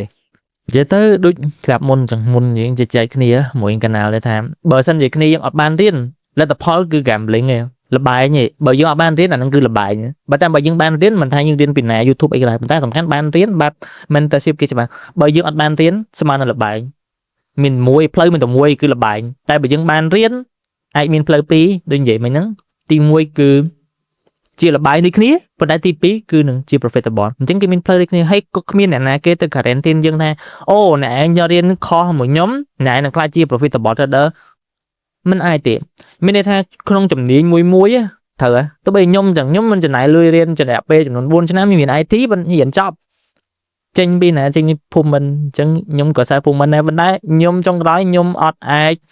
ទៅចាប់វិស័យនឹងបានមានន័យថាខ្ញុំពីមុនខ្ញុំរៀងចាញ់បោកក្តីសម័យខ្ញុំបន្តិចមានន័យថាខ្ញុំគិតថាខ្ញុំស្រឡាញ់បច្ចេកវិទ្យាប៉ុន្តែមិនមែនមានន័យថាខ្ញុំទាល់តែខ្លាយជា programming ទេអញ្ចឹងណាអញ្ចឹងបានយើងនិយាយថាអូយើងរៀន4ឆ្នាំក៏មិនប្រកាសថាយើងអាចខ្លាចជាជំនាញបានប៉ុន្តែអីដែលគ្នាយើងអាចជួយយើងបានអន់ណាស់ក៏អត់ឲ្យគ្នាយើងផុងខ្លួនខ្លាំងទៅវាជាលបាយឬក៏ឲ្យអត់ឲ្យខាតក៏អត់ឲ្យខាតច្រើនដែរបើយើងបានរៀនឬក៏ BE break even ចឹងទៅតែបើគ្នាយើងអត់បានរៀនសោះផ្លូវមានតែមួយគឺខាតអានេះយើងនិយាយទៅមិនបាច់តែនៅក្នុង trading បងស្មែតែយើងរៀន IT យើងរៀន coding ក៏ដោយយើងបានរៀនអញ្ចឹងដល់ពេលយើងទៅមើល project គេធំយើងចាប់បានដឹងថាអូអានេះវាជា element មួយដែលយើងធ្លាប់រៀនពីមុនណាឥឡូវឧទាហរណ៍ថាដូច C in C out យើងទៅមើល code C++ អូយើងដឹងថាកន្លែង C in នេះគេឲ្យ input ដល់មក input information ចូល C out ហ្នឹងគឺ print ទៅចេញវិញ at least យើងបានដឹងអាហ្នឹងខ្លះដែរសម្រាប់អ្នកដែលអត់រៀនអញ្ចឹងណាអ្នកដែលបានរៀនអញ្ចឹងណាចុះទៅលើបងវិញពេលណាបងឯងចាប់ផ្ដើម rely ឬក៏គិតថា forex ហ្នឹងវាមិនមែនជាកន្លែងមួយដែលរកលុយស្រួលណាទោះបីជាបងហងៃបងខ្លាចទៅជា profitable trader មែនប៉ុន្តែបង top rely ថា forex មែនជាកន្លែងសម្រាប់ដែរថា easy money ឬក៏ការម៉ាស៊ីន print លុយដូចតែគេនិយាយទៅ forex វាអត់ស្រួលទេប៉ុន្តែនៅពេលដែលគ្នាយើងចេះគឺអាចរកលុយបានមែនហើយខ្ញុំនិយាយនេះក្នុងនាមបើសិនជា forex ស្រួលមែនគេនិយាយថា your neighborhood will be rich too ចង់និយាយថាបើសិនជា forex ស្រួលមែនចឹងអ្នកជិតខាងរបស់យើងក៏ធ្វើអាហ្នឹងក៏ខ្លាចជាអ្នកមានដែរយល់អីដែលខ្ញុំនិយាយមានថាវាអត់អាចឲ្យគ្នាយើងខ្លាចជាអ្នកមានគ្រប់គ្នាទេវាពឹងផ្អែកទៅលើមនុស្សម្នាក់ហ្នឹងមានមហិច្ឆតាបែបម៉េចរកយល់បើសិនជាមនុស្សម្នាក់ហ្នឹងមកខ្ញុំឃើញមួយទៀតអានេះខ្ញុំនិយាយស្មោះត្រង់មកហើយក៏ខ្ញុំធ្លាប់តេស្តអ្នកដែលនៅជុំវិញខ្លួនខ្ញុំដែរមានន័យថាបើក្នុងអ្នកដែលចូលមកទីផ្សារ forex ណា បើសិនជាចង់ខ្លាចជាអ្នកមានអត់អាចថាមិនមែនថាមិនអាច guarantee ទេមិនដែរដោយសារតែពួកគាត់មានផ្នត់គំនិតចង់ខ្លាចជាអ្នកមានប៉ុន្តែពួកគាត់អត់មានផ្នត់គំនិតមួយ learn គាត់ចូលមកដើម្បីតែចង់ខ្លាចចង់មានតែមួយមុខប៉ុន្តែគាត់អត់មានបំណងចង់ learn ហើយដូចនិយាយគាត់ស្ដាប់ថាគាត់ចង់ស៊ីឆ្ងាញ់តែគាត់ចង់អត់ចេះធ្វើម្ហូបហ្នឹងនេះគាត់ស្ដាប់អញ្ចឹងហើយបើសិនជាវាងាយស្រួលមែនប្រកាសណាគ្រប់គ្នាសត្វតែខ្លាចជាអ្នកមានហើយខ្ញុំក៏ស្អប់ពាក្យដូចនេះថាអេបើឯងធ្វើអានឹងចំណេញមិនឯងមកហៅបងប្អូនឯងមកធ្វើដែរទៅរបៀបអញ្ចឹងហើយខ្ញុំនិយាយថាចុះបើអ្នកផ្ទះទៅតាមម៉ាក់ប៉ាខ្ញុំអីពេលខ្លះគាត់អត់ចេះអសអីគាត់ទៅធ្វើមិនប៉ុន្តែបងប្អូនខ្ញុំអ្នកណាដែលអាចខ្ញុំជួយបានគឺខ្ញុំនឹងជួយអស់ពីនេះហ្មងប៉ុន្តែបើគេនិយាយពាក្យថាមិនបានមិនធ្វើចំណេញមិនហៅបងប្អូនមកតែបងប្អូនយើងអាចមានន័យថាអានឹងវាមិនសម្រាប់គាត់អត់ត្រូវសម្រាប់គាត់ទេគាត់អត់ចង់ទេយើងទៅបខំគាត់ក៏ពិបាកដែរបើអ្នកផ្ទះខ្ញុំអ្នកធ្វើស្រែទៅចការមិនឲ្យគាត់ទៅធ្វើ volunteer មែនអានឹងឥឡូវបើទៅមកដល់កន្លែងហ្នឹងនិយាយថងហ្មងចុះបងទទួលស្គាល់ថារងថ្ងៃបងជា profitable trader តែប៉ុន្តែមានគេសួរថាចុះបើ profitable trader ឲ្យបើខុសត្រូវស្អីបើខុសពី$300ឲ្យគេរៀនទៅអីទៅចង់បានលើពី$300គេនឹងទៅអីអានឹងបងគិតមិនវិញនៅពេលដែលគេសួរយ៉ាងពូខ្ញុំគាត់ថាមានមនុស្សច្រើនមែនតើដែលគេនិយាយថាខ្ញុំ trade មួយថ្ងៃខ្ញុំចំណេញបាន$400-500ហើយចាំបាច់ទៅបើខុសព្រៀន250កោកបំផតនឹងទៅទី1បើខ្ញុំហ្មងគឺសម្រាប់ខ្ញុំបើក course ហ្នឹងក៏ខ្ញុំគិតច្រើនណាស់ខ្ញុំមាន community នៅនគរអញ្ចឹងមួយគឺឆាតមកសុំឲ្យខ្ញុំបើកព្រៀនតែខ្ញុំប្រាប់ថាខ្ញុំអត់ចង់ព្រៀនទេហើយបើខ្ញុំព្រៀន free ខ្ញុំព្រៀនយូរបានព្រៀនម្ដងអញ្ចឹងខ្ញុំមានថា afford ដែលខ្ញុំផុតមកក៏អត់នេះដែរខ្ញុំតែហើយខ្ញុំមុននឹងខ្ញុំបរៀនយកលុយក៏ខ្ញុំបរៀន free ប៉ុន្តែអ្នកដែលទៅរៀនហ្នឹងគឺអត់ខ្វល់អត់ខំខ្ញុំធ្លាប់នេះគ្នាតោះតែល្មីនអ្នកខ្លះអារបស់ហ្នឹងតោះចាយលុយទេមិនចេះហើយយើងក៏យើងមិនយកច្រើនដែរយើងអត់រកដល់រាប់ពាន់ទេថាលេងតែ100ជាងអីហើយយើងរៀនដល់2-3ខែអីចឹងខ្ញុំគិតថាវា afford ទេយើងទៅរៀនអង់គ្លេសក៏វាថ្លៃជាងហើយខ្ញុំទៅអង្គុយ test ណាខ្ញុំក៏ហត់ខ្ញុំក៏ប្រាប់គាត់ថាខ្ញុំមិនចង់បើកទេពេលខ្លះសិស្សមួយចំនួនគាត់ recommend ពីគ្នាតតង់បងបើកទៅអីចឹងទៅព្រោះយើងមិនបើខ្ញុំបរៀនគឺយើងprefer ទៅបរៀនរបៀបថាជា Discord ជាជាងយើងបរៀនជាវីដេអូព្រោះខ្ញុំអាចប្រើគ្រូកសលហើយខ្ញុំមានជំនាញច្រើនព្រោះខ្ញុំធ្លាប់បរៀនទី10អីដែរទីខ្ញុំប្រើគ្រូកសលជាគ្រូបរៀនខ្ញុំបរៀនសិស្សខ្ញុំមានទស្សនៈមួយតែសិស្សបើសិនជាគាត់រៀនអត់ចាស់មិនមែនមកពីសិស្សនឹងនេះទេប៉ុន្តែមកពីគ្រូអញ្ចឹងខ្ញុំពេលខ្លះខ្ញុំព្យាយាមសួរតែខ្ញុំពេលខ្លះខ្ញុំរៀងខ្លាចតែមួយព្រោះខ្ញុំសួរគាត់ឲ្យគាត់អត់នេះពេលខ្លះយើងពិបាកដែរដោយសារខ្ញុំអត់តជាមាន indication តែមើលប្រហែលជាអាចអនាគតខ្ញុំមាន indication ខ្ញុំសួរខ្ញុំបរៀនផ្ទាល់អីចឹងយើងអាចមើលតែកៅផ្នែកគាត់ក៏យើងដឹងដែរអ្នកខ្លះគេនិយាយថាមានចង្អល់អីអត់មានទេប៉ុន្តែមកវាអត់ចេះគាត់អត់ដឹងគាត់អត់ដឹងអញ្ចឹងយើងត្រូវសួរគាត់វិញថាអូខេឥឡូវបើមិនអត់ចេះមិនគួររៀនពីចំណុចទូចឹងដូចក្មេងចឹងទី10ឬក៏យ៉ាងទីអីរូបមន្តមួយវាត្រូវការចេះរូបមន្តទូចមួយចឹងដើម្បីឲ្យធ្វើលំហាត់មួយធំមែនប្រកបនឹងត្រូវរៀនទូចនឹងសិនអញ្ចឹងយើងត្រូវទៅឆ្កឹះគាត់ទូចនឹងឲ្យគាត់អូខេហើយបានយើងទៅទៀតអាហ្នឹងវាដូច step by step ចំហៀនទៅមកចំហៀនអញ្ចឹងណាដូចយើងចង់ដោះស្រាយសម័យកាលមួយតតែ limit អញ្ចឹងចុះតយើងចារូបមន្តដូចពេកកណិត A+B លើកជីការ៉េអញ្ចឹងហើយបានអាចទៅដល់ធំបែបវា step by step អញ្ចឹងណាអញ្ចឹងសរុបមកអ្នកដែលគាត់តែងតែនិយាយថាបើឯងធ្វើបានជោគជ័យហើយឯងចេះហើយខ្លាចជា profitable trader ហើយបើខុសទៅអីអានេះគឺជា answer មួយទៀត answer ផ្ទាល់មួយទៀតបើអត់បរៀនទេពួកគាត់នឹងលងកាន់ជាងមុនទៀតលងជ្រៅជាងមុនយល់អីខ្ញុំនិយាយអ្នកខ្លះមកហៅខ្ញុំបងអើយខ្ញុំខាតរាប់ពាន់ហើយមានន័យថាមិនមែនខាតដោយសារយើងគឺតាំងពីណាពីណីមកមួយអ្នកណាណីមកខាតបងឲ្យខ្ញុំខាតរាប់ពាន់ខ្ញុំខាតរាប់ម៉ឺនណាខ្ញុំចង់សាក់បងទៅពេលដល់មកឥឡូវគាត់វាខ្ញុំគាត់ថាអូខេឥឡូវគាត់លេងcontrol គាត់លេងអីគាត់មានផ្លូវចិត្តយើងលុតដំពួកគាត់អី psychology គាត់ល្អជាងមុនហ្នឹងហើយបើមិនអញ្ចឹងទេមិនចង់ឲ្យគាត់ខាតជាងមុនមែនអញ្ចឹងកន្លែងហ្នឹងមានន័យថាមិនមែនមានន័យថាការរៀនសុទ្ធតែសម្រាប់គ្រប់គ្នាទេសម្រាប់អ្នកដែលចង់ព្រោះសកលមួយគេមានជំនាញផ្សេងគ្នាអញ្ចឹងមិនប្រកាសថាគេបើជំនាញនេះមិនប្រកាសថាសម្រាប់តែគ្នាទាំងអស់គ្នាសម្រាប់អ្នកណាដែលគាត់ចង់ហើយត្រូវជាមួយនឹងគាត់ទេយ៉ាងឡេចតែចុះបើសិនជាយើងមកដល់និយាយទៅដល់ថាបងជា profitable trader អញ្ចឹងតែ mistake កំហុសធំបំផុតដែលបងបង្កើតនៅក្នុងការ trade ទៅលើ trade ណាមួយ position ណាមួយដែលបងបានចូលតែកំហុសរបស់បងនឹងបងបង្កើតឡើងដោយសារអីដោយសារចិត្តយើងអត់នឹង know យើង FOMO កំហុស human error ឬក៏ technical error អីចឹង កំហុសខ្លះអាចមកពី ធំផុតសម្រាប់បងឯងមកដើម្បីចាំផងឯងថាខាត់លុយច្រើនហ្មងណា គឺខ្ញុំចូលផ្សារខ្ញុំប្រើទូរស័ព្ទឈប់ស្ដាប់ខ្ញុំនិយាយខ្ញុំអ្នក analyze ដើម្បីឲ្យមានន័យថា analyze ខ្ញុំ smooth តោះតែខ្ញុំមើល screen ធំកុំព្យូទ័រធំបានខ្ញុំមើលអត់អន់ខ្ញុំមើលទូរស័ព្ទខ្ញុំចង់និយាយថាពេលខ្លះខ្ញុំភ្ញាក់ពីគេងមកខ្ញុំមើលអញ្ចឹងខ្ញុំ analyze បបមាន screen តូចយើងមើលអត់បាន detail ទេយល់កន្លែងហ្នឹងមានថាយើងមើលអត់បាន detail តែតាមពិតអាហ្នឹងមិនមែនអ្នកដែល analyze ទាំងអស់ហ្នឹងសុទ្ធតែនេះទេមានន័យថាយើង familiar ជាមួយនឹងអីគេអញ្ចឹងយើងចូលចិត្តធ្វើឲ្យខ្លួនខ្ញុំកាន់តែពិបាកអញ្ចឹងមានន័យថាការសម្រេចចិត្តរបស់ខ្ញុំកាន់តែ critical ជាងមុនអញ្ចឹងនៅពេលដែលយើងមើលរបស់ដែលស្រួលអាការសម្រេចចិត្តយើងស្រួលយើងចូលផ្សារក៏ខាតលឿនដែរអញ្ចឹងបើសិនជាខ្ញុំចង់ចូលផ្សាររាល់ថ្ងៃគឺខ្ញុំត្រូវ check list ជាមួយទិញដេកខាតខ្ញុំមើល tablet ឬក៏ computer ដេកខាតដើម្បីឲ្យខ្ញុំមើល screen សុនខ្ញុំ screen ធំខ្ញុំមើលជាមួយនឹង SMT ខ្ញុំមើល XMT detail ជាងខ្ញុំមើលទូរស័ព្ទខ្ញុំឃើញតែមកចំហៀងឯងប៉ុន្តែខ្ញុំមានអារម្មណ៍ថាអត់ familiar ហើយបើខ្ញុំហ៊ានទៅចូលផ្សារគឺខ្ញុំដឹងខ្លួនខ្ញុំថាខ្ញុំខាតអញ្ចឹងខ្ញុំអត់ប្រើនិយាយទៅខ្ញុំអត់ប្រើនិយាយទូរស័ព្ទគឺអត់ប្រើទូរស័ព្ទដើម្បី analysis ទេចូលផ្សារប្រើប៉ុន្តែអត់ប្រើ analysis ទេមកដល់រងថ្ងៃហ្នឹងដែល position របស់ឯងខាតធំបំផុតមែនអានេះវារៀងតាក់ទងនឹង personal thing ថ្ងៃតិចបែងអាចនិយាយបានក៏បានអត់និយាយក៏បានដែរនិយាយទៅអត់ដល់ K និយាយទៅពេលខ្ញុំខាតប៉ុន្តែខ្ញុំចំណេញគឺលើស K អាហ្នឹងសម្រាប់ការខាតគឺខ្ញុំអត់អាចបោះបន្លែហ្នឹងដល់ K តែការខាតមានដូចគ្នាប៉ុន្តែខាតអត់ដល់ K ទេប្រហែលបើចំណេញគឺចាប់ពី K ឡើងចុះដល់ពេលដែលវា draw down ជាប់គ្នាវាន័យថាបាញ់ trade CSL ជាប់គ្នាតើបាញ់ដែលចង់របៀបមានកូនចិត្តធ្លាប់ចង់ revenge market នឹងមួយជើងវិញទៀតឬក៏មិនដល់ពេលដែលបាញ់ trade ខាតច្រើនអា psychology របស់បង mentally របស់បងហ្នឹងរបៀបមិនវិញពីព្រោះខ្ញុំជឿជាក់ថាទៅលើមនុស្សទូទៅដូចជាខ្ញុំពេលខ្លះខ្ញុំ trade អូតថាទៅលើ crypto ចង់ខ្ញុំឧទាហរណ៍ណាខ្ញុំ trade ខាតដាច់1000នេះខ្ញុំ set limit ហើយតែខាត1000ហ្នឹងកាត់ចោលជប់ trade ដែរប៉ុន្តែវាមានកូនចិត្តមួយ revenge market ហ្នឹងចង់ប្រឆាំងមួយ market ហ្នឹងយើងចូលទៅលុយយើងមកកប៉ុកទៅប្រឆាំងមួយពួកស្ថាប័នធំអ្នកមានលុយច្រើននៃចឹងទៅតែបាយធ្លាប់មានអាហ្នឹងកាត់ឡើងអត់ធ្លាប់ហើយបើសិនជាគេប្រាប់គ្នាយើងថាខ្ញុំ trade អត់មាន emotional កុំជឿមនុស្សយើងមាន emotion ដូចគ្នាបើមិនមែន emotion មិនមែនមនុស្សទេ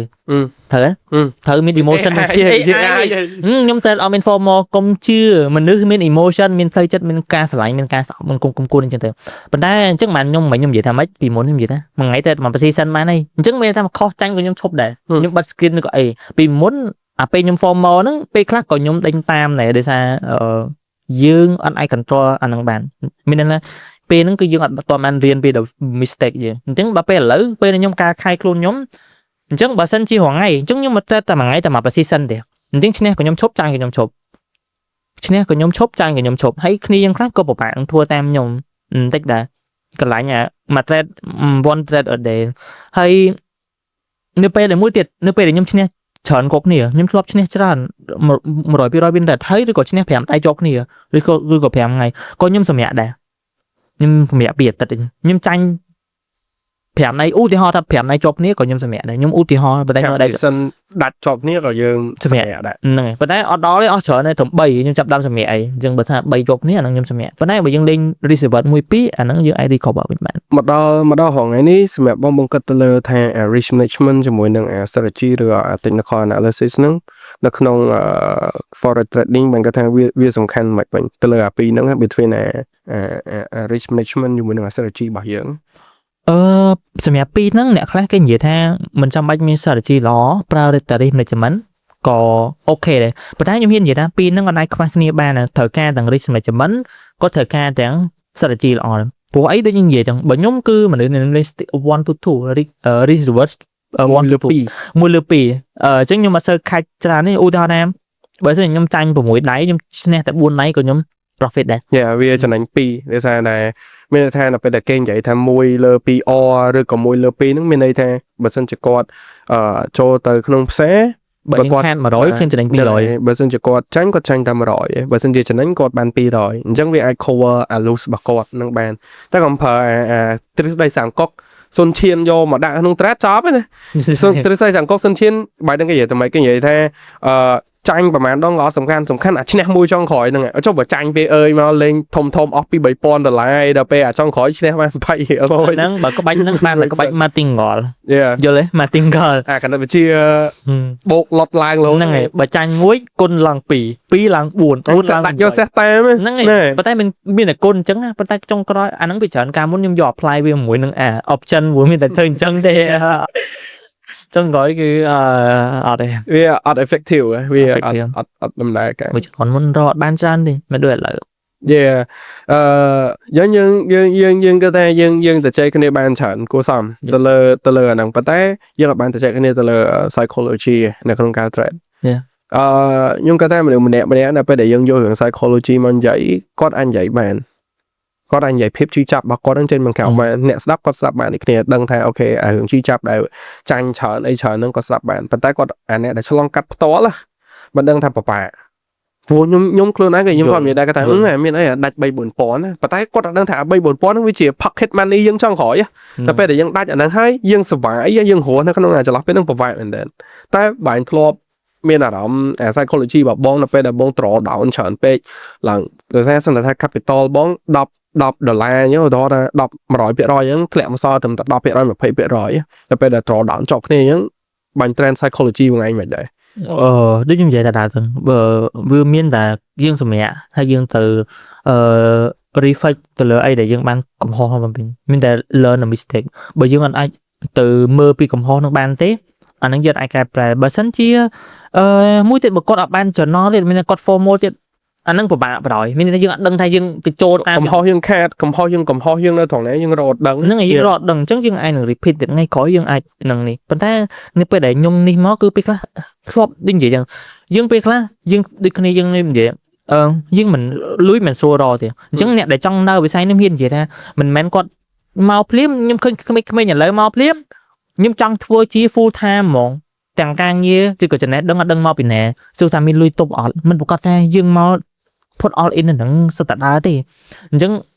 មិនថាតែខ្ញុំឬក៏អ្នកទេខ្ញុំមុនខ្ញុំសម្រេចចិត្តជប់ធ្វើការមួយរយៈក្រោយច្រើនហ្នឹងក៏ខ្ញុំត្រូវការ consistent ខ្ញុំ6ខែឡើងខ្ញុំមានជប់ធ្វើការដែរមានន័យថាចាប់ដើម1ខែ2ខែដំបូងក៏យើងនៅតែគិតថាអូយ៉ាបន្តិចអត់ស្រួលហ្នឹងតែពេលចាប់ដើមពីនេះទៅបានយើងអូខេយើងអាចជប់ពីកន្លែងធ្វើការបានយើងអាច consistent មួយហ្នឹងតែរឿងហ្នឹងបានអញ្ចឹងអីដែលខ្ញុំត្រេនpsychology ខ្ញុំដូចនិយាយខ្ញុំព្យាយាមចូលផ្សារឲ្យបានកាន់តែតិចកាន់តែអាចធ្វើទៅបានហើយខ្ញុំក៏ពិបាកទៅប្រាប់ខ្លួនឯងថានេះហើយបើសិនជាគ្នាយើងនិយាយចឹងឲ្យគ្នាយើងកែប្រែហ្នឹងមកឧទាហរណ៍គ្នាយើងស្រោបលេងមួយថ្ងៃ3 4 5 6ដៃ10ដៃទៅលេងមួយថ្ងៃមួយដៃលេងមិនកាត់អ្នកខ្លះប្រកាសជាធ្វើអត់បានទេប៉ុន្តែខ្ញុំព្យាយាមប្រាប់គាត់ថាគ្មានអីអ្នកនិយាយវាចេះតែនិយាយឯងអ្នកធ្វើពិបាកអ្នកនិយាយគឺចេះតែនិយាយដូចខ្ញុំទៅប្រាប់គ្នាយើងនិយាយស្រួលមែនប៉ុន្តែទៅធ្វើអត់ស្រួលទេដូចយើងនិយាយចឹងថា apply ICT total soup អីចឹងតែដល់ពេលនៅក្នុងអាពេលយើងចូលចាក់ស្ដែងយកមក apply มันវាពិបាកមែនតើអញ្ចឹងបានថាដូចថាចង់កែប្រែគឺអត់អាចកែប្រែច្រើនទេអីដែលខ្ញុំប្រាប់គ្នាយើងគឺព្យាយាមកែប្រែម្ដងតិចដូចយើងដេកចឹងឧទាហរណ៍ថាយើងដេកយប់ជ្រៅម៉ោង4បើយើងចង់មកអីម៉ោង10 11យើងទៅដេកអញ្ចឹងមែនអត់ប៉ុន្តែយើងអាចផ្លាស់ប្ដូរម្ដងកន្លះម៉ោងម្ដង1ម៉ោងអញ្ចឹងដូចគ្នាបើយើងtradeម្ដងច្រើនយើងដូរមួយថ្ងៃម្ដងធ្លាក់ម្ដងធ្លាក់មកតិចអូថាមួយថ្ងៃ10ដងអញ្ចឹងធ្លាក់ថ្ងៃបន្ទាប់9 8 7 9ធ្វើអញ្ចឹងធ្វើយូរទៅវា consistent នៅក្នុងការ trade របស់យើងព្រោះអ្នកនិយាយដូចនិយាយថាអ្នកនិយាយមិនដូចអ្នកធ្វើទេហើយបើអ្នកខ្លះគ្នាយើងទៅមើលអ្នកគេជោគជ័យគេនិយាយមកតែនេះហើយគេអត់បាននិយាយពីអា deep រឿងដែលកើតឡើងនៅពីក្រោយអញ្ចឹងមិននិយាយថាសំខាន់ណាស់គឺលុយកាក់គ្នាយើងមានលុយបើសិនជាគិតថាលុយហ្នឹងអត់អាច lose បានទេកុំយើងគិតថាលុយហ្នឹងស្មើនឹងលុយឧទាហរណ៍ថាបើសិនជាយើងគិតថាលុយប្រាក់ខែហ្នឹងយើងត្រូវការបង់បន្ទប់យើងត្រូវបង់សាលាយើងអាចដកមកបានយើងព្យាយាមដកតិចបំផុតប៉ុន្តែបើយើងដកមកម្ដងពាក់កណ្ដាលអស់ហើយយើងរំពឹងថាខ្ញុំនឹងអាចរកចំណូលពីអាហ្នឹងដឹងតែចាប់ជីវិតដឹងតែលាយចុះទៅលើ opinion របស់បងទៅលើ influencer forex ឬក៏ flexing lifestyle របស់ influencer យើងអត់សំដៅទៅលើនៅក្នុងស្រុកយើងឬក៏ណាតែយើងនិយាយជា general យើងនិយាយជាទូទៅនៅក្នុងពិភពលោកហ្នឹងព្រោះយើងឃើញស្រាប់ហើយពីច្រើនអ្នកដែលគាត់ជោគជ័យអូខេ lifestyle របស់គាត់ប្រកាសជាគាត់មាន sport car ប្រកាសជាគាត់មាន luxury lifestyle គាត់ជួយថាជោគជ័យមកឲ្យអ្នកផ្សេងមើលដូចជា user ឬក៏ audience របស់គាត់មើលអញ្ចឹងណាទៅលើ perspective របស់បងគិតមិនវិញអាហ្នឹងអាចនិយាយថាវាមានវាបើសិនជាសម្រាប់ខ្ញុំណា ខ្ញុំគិតទៅលើអា lifestyle luxury lifestyle របស់គាត់នឹងវាអាចមានជា2 option ទី1វាជា motivate អ្នកដែលគាត់កំពុងតែនៅក្នុងនឹងស្រាប់ផ្លូវគាត់កំពុងតែដើរអញ្ចឹងខ្ញុំអាចបែងចែកបានរងថ្ងៃដែលខ្ញុំឃើញវាមាន2ផ្នែកវាមាន2ប្រភេទដែរទៅលើ influencer ទី1គាត់ hard working គាត់ទទួលបានរបស់ហ្នឹងជា achievement របស់គាត់ដែលគាត់ខំប្រឹងរកអូខេគាត់ផុសគាត់អីឲ្យ community គាត់មើលឃើញថាគាត់ពិតជាខំប្រឹងប្រែងបែបមកដល់ចំណុចហ្នឹងមែនអីដែលគាត់ទិញឧទាហរណ៍ឡើងដូចផ្ទះដូចអីដែលគាត់មាន lifestyle គាត់រងថ្ងៃគឺគាត់ខំប្រឹងពេលហ្នឹងមែនប៉ុន្តែមួយទៀតវាជាហុកដែលក្នុងការទាញអ្នកទាំងអស់គ្នាដែលគាត់អត់ដែរមើល trade អត់ដែរអីហ្នឹងឲ្យគាត់មក trade ដើម្បីទទួលបានឡានលុយដូចគាត់បើយើងខ្ញុំនិយាយកន្លែងចំណុចហ្នឹងអត់យ៉ាមានពាក្យមួយគេនិយាយថាតែនេះខ្ញុំនិយាយទៅអាចប៉ះពាល់បន្តិចគេនិយាយថាចេះ fake it until you make it មានពាក្យហ្នឹងគេនិយាយថា fake it until you make it មានន័យថា before យើងអាចអ្នកខ្លះអាចនឹង fake រហូតដល់ make it អាហ្នឹងគេនឹងបញ្ចូលថា yeah like that អញ្ចឹងអ្នកខ្លះគេនិយាយថា fake it until you make it នឹងអ្នកខ្លះ fake ទេប៉ុន្តែយូរទៅគាត់អាច make អាហ្នឹងបានខ្ញុំមើលមកអត់ឃើញអា feel fake របស់គាត់ទេយើងអត់ដឹងអារឿងពីមុនតគាត់ទៅខ្លះអាហ្នឹងនិយាយចុះឡើងតាក់តងទៅនឹងរឿងហ្នឹងអត់ផុតពី deadlock និយាយមិនក៏អត់ផុតពី deadlock ដែរព្រោះ deadlock គាត់និយាយមិនគាត់ fake it until you make it បើគាត់ deadlock ទៅអា business entrepreneur នៅអាមេរិកគាត់ fake it until គាត់ make it man គេថាត្បូងគាត់មានអា theory មានអាគ្រឹះស្ដីនៅក្នុងការរកស៊ីអីចឹងគាត់បើកខុសគាត់បើកអីចឹងទៅហើយមានអ្នកទៅហ៊ានពីគាត់ពីអីចឹងតែកាលហ្នឹងគាត់អត់មានមែនគាត់ជួលឡានគាត់ជួលអីចឹងទៅរហូតដល់អ្នកដែលយកអាគ្រឹះស្ដីរបស់គាត់ហ្នឹងយកទៅប្រើប្រាស់វាជោគជ័យមែនមានអ្នកខ្លះជោគជ័យមែនអ្នកនៅខ្មែរយើងក៏មានអ្នកខ្លះរៀនពី deadlock ដែរហើយខុសគាត់តែថ្លៃណា$2-30000អីចឹងទៅយ៉ាអានេះយើងនិយាយនេះគឺអត់សំដៅទៅលើអ្នកណាទេអានេះនិយាយស្មោះត្រង់មកមើលមុខខ្ញុំកាមេរ៉ាមើលមុខខ្ញុំនិយាយមុខសួតក៏អត់សំដៅទៅលើណាគេទេយើងនិយាយពីអាភាពពិតនៅក្នុង industry ហ្នឹងមែនយ៉ាខ្ញុំ big achieve បើខ្ញុំនិយាយពី big achievement ខ្ញុំទៅមិនបាន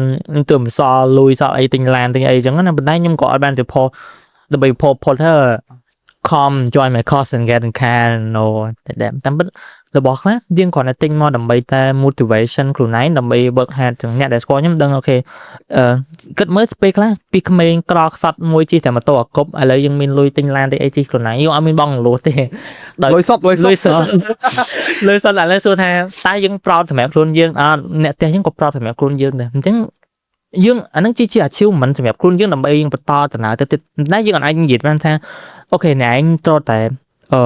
ពួកគាត់គ្នាយើងត្រូវតែធ្វើតាមខ្ញុំអីអត់ទេគ្នាយើងអាចរៀនសូត្រពីក្រុមមនុស្សគ្រប់គ្នាបើសិនជាពីចំណុចណាល្អរៀនសូត្រទៅអាណាមិនល្អយើងមិនរៀនទេតាមពិតមនុស្សគ្រប់គ្នាយើងអាចសិតតែរៀនបានទាំងអស់មិនថាម្នាក់នឹងរៀនម្នាក់នឹង scam ទេគឺយើងអាចរៀនសូត្រពីពួកគាត់បានទាំងអស់ខ្ញុំទទួលស្គាល់ឡើងចំណុចហ្នឹងមិនចាំបាច់ថាម្នាក់នឹងអូខ្ញុំឃើញម្នាក់នឹងបងនឹងមើលទៅរៀន scam ខ្ញុំរៀនសូត្របាន no របស់ណាដែលយើងគិតថាល្អយើងរៀនពីគាត់ទៅយើងចាប់ពីគាត់របស់ណាយើងគិតថាអត់កើតយើងមិនបាច់ចាប់ទេអាហ្នឹងអាស្រ័យលើខ្លួនយើងតាចំណុចហ្នឹងសំខាន់មែនតើខ្ញុំនិយាយស្មោះត្រង់បងគុំម្ដងនៅធ្វើ podcast រាល់ថ្ងៃនេះគឺនិយាយពីពាក្យពិតនិយាយពីពាក្យពិតនិយាយរឿងពិតអត់សូវគិតខ្វល់តែយើងនិយាយទៅប្រកាសថានិយាយទៅធ្វើទៅប៉ះគេប៉ះអីឬក៏មានអ្នកស្អប់ឯអ្នកស្រឡាញ់ប្រកាសជាមានអញ្ចឹងឯងប៉ុន្តែយើងចង់ឲ្យមនុស្សដឹងថាពេលដែលយើងធ្វើ podcast សួរថាចង់បាន entertainment អារម្មណ៍ខ្លួនឯងឲ្យមើលទៅសប្បាយមើលទៅវាលុយឬក៏ចង់បានអាមេរៀនប៉ិតឬក៏ពាក្យប៉ិតចូលអញ្ចឹងហ្នឹងហើយជីវិតប៉ិតអញ្ចឹងមិន podcast ដែលខំប្រឹងធ្វើមកហ្នឹងគឺព្យាយាមយក real talk យកមកដាក់ហ្មងហើយយើងក៏អាចនិយាយថាមាន disclaimer ឬក៏ warning ដែរថាយើងនិយាយទៅវាជា general ហើយរូបភាពអស់ហ្នឹងវាមិនមែនកាត់ឡើងទៅនៅក្នុងស្រុកយើងទេគឺវាកាត់ឡើងជុំវិញពិភពលោកហ្នឹងមិនតែយើងទេហើយមួយវិញទៀតខ្ញុំអត់ចូលចិត្តចែកម្លែកភាពស្អប់ឲ្យអ្នកដទៃដែលតាមប្របែមាត់យើងនិយាយនេះខ្ញុំស្មោះត្រង់មកខ្ញុំធ្លាប់ចែកម្លែកភាពស្អប់ទៅតាមមាត់ប៉ុន្តែចង់ក្រោយនៅពេលដែលយើងទទួលបានវិញយើងមានអារម្មណ៍មួយថាវាពិបាកក្នុងការទទួលយកដែរដោយសារតែគាត់អត់មានបញ្ហាអីយើងមានបញ្ហាជាមួយបុគ្គលហ្នឹងប៉ុន្តែបុគ្គលហ្នឹងអូតតែគាត់កំពុងតែបំផ្លាញអ្នកដទៃមែនដែលយើងយកទៅនិយាយទៅអាពាក្យហ្នឹងវាចេះបែងចែកភាពស្អប់អីចឹងទៅអញ្ចឹងខ្ញុំចាប់ដើម rely មួយថាអាហ្នឹង better not to និយាយយើងប្រសិទ្ធនិយាយថាមិននិយាយខ្មែរខ្លាចគេថាយើងនិយាយអង់គ្លេសច្រើនពេកនិយាយថាជាជាងដែលយើងបាច់និយាយទៅក្រៅហ្មងដែរល្អជាងចាក់មកឲ្យម្នាក់ហ្នឹងគាត់ find out ខ្លួនឯងថាគាត់មានចំណុចណាបានធ្វើឲ្យមនុស្សគ្រប់គ្នាអត់ទៅចិត្តគាត់សោកគាត់មានចំណុចណាដែលអត់ល្អអីចឹងទៅហើយខ្ញុំគិតថា នៅពេលដែលមានមនុស្សវាប្រហែល content creator ឬក៏ influencer ឬក៏អ្នកណាហ្នឹងគឺគាត់គួរតែចាប់អារម្មណ៍ចំណុចហ្នឹងដូចគ្នាមិនឲ្យគេវាប្រហែលគាត់ឲ្យគាត់អត់ខលឲ្យដល់ give a fuck ដោយសារគាត់មានលុយអត់ទេដោយសារអីនៅពេលដែលគេវាប្រហែលគាត់គួរតែមើលថាមូលហេតុមិនគេវាប្រហែលហើយយកអាចំណុចហ្នឹងយកមក improve ខ្លួនឯងឲ្យធ្វើជាមនុស្សល្អជាងមុនថាតែល្អខ្វះហើយអ្នកដែលធ្លាប់វាប្រហែលទៅលើខ្ញុំក៏មានគេធ្លាប់វាប្រហែលមានឲ្យយើងយកអាហ្នឹងមកចំណុចមើលវិញថាហេតុអីមិនគេវាប្រហែលយើងដល់ពេលដែលយើង find out ឃើញចំណុចហ្នឹងហើយយើងយកអាហ្នឹងមកវាថារបស់ដែលគេធ្វើដាក់យកវាធ្វើជាថ្នាំបើ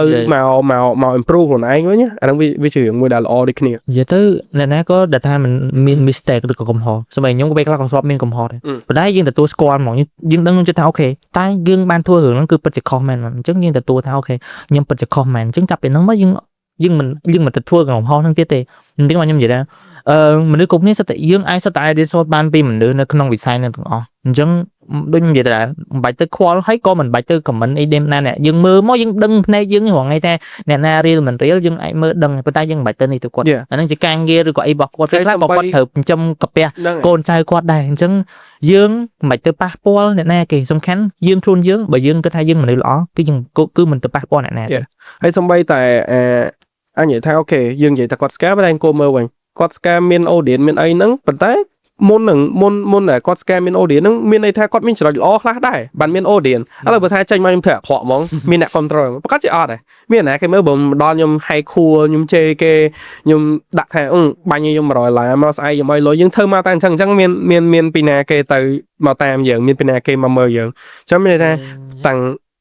influencer ល្អឬក៏ KOL ឬក៏អីផ្សេងវាមានល្អមានអាក្រក់អីប៉ុន្តែយើងក៏មើលដែរអ្នកដែលគាត់ធ្វើអាក្រក់ហ្នឹងក៏គាត់អាក្រក់មកចំណុចពីរចំណុចហ្នឹងដែរចំណុចខ្លះផ្សេងគាត់ក៏ល្អគាត់ក៏អីហ្នឹងដែរអាហ្នឹងយើងយកមកថ្លឹងថ្លែងខ្លួនឯងទៅមិនបាច់ចាំស្ដាប់គេហើយយើងមកថ្លឹងថ្លែងតាមតែគេហ្នឹងវាធ្វើឲ្យចិត្តយើងហ្នឹងវារេទៅតាមដូចខ្លែងរេទៅយើងចោលហ្នឹងហើយចិត្តយើងដាក់តែរឿងល្អហ្នឹងខ្លួនហ្នឹងហើយពួកខ្ញុំក៏បាន learn ច្រើនដែរពីបង influencer ឬក៏ KOL យើងហងៃដែលល្បីហងៃហ្នឹងយើងមិនបាច់និយាយឈ្មោះទេយើងដឹងហើយខ្ញុំក៏បានរៀនសូត្រពីគេដែរយើងឃើញចំណុចនេះអូគេធ្វើល្អគេធ្វើអីយើងយកមក apply ខ្លួនឯងដូចបងឯងខ្ញុំឃើញវីដេអូបងឯងធ្វើល្អធ្វើអីយើងអូខេខ្ញុំចាប់ផ្ដើមយកអាហ្នឹងមក apply លើខ្លួនខ្ញុំដូចគ្នាអញ្ចឹងយូរទៅវាធ្វើឲ្យអាទីផ្សារហ្នឹងអ្នកនេះខំប្រឹងអ្នកនេះកំពុងតែមើលថាអូគេប្រឹងយើងខំប្រឹងដែរអញ្ចឹងវាមានថាវាក្រូទៅទាំងអស់គ្នាបាទខ្ញុំនិយាយអត់មានថា KOL មួយប្រឹងយើងឃើញគេធ្វើបានល្អខ្ញុំព្យាយាមធ្វើល្អដូចគេដល់ពេលខាងនេះគេឃើញល្អជាងខំប្រឹងធ្វើវាមិនយើងអាចប្រើពាក្យប្រកួតប្រជែងបានប៉ុន្តែពាក្យប្រកួតប្រជែងហ្នឹងឯងគឺជាធ្វើឲ្យគឺជាវិធីសាស្ត្រមួយដែលធ្វើឲ្យអាវិស័យហ្នឹងក្រូទៅទាំងអស់គ្នា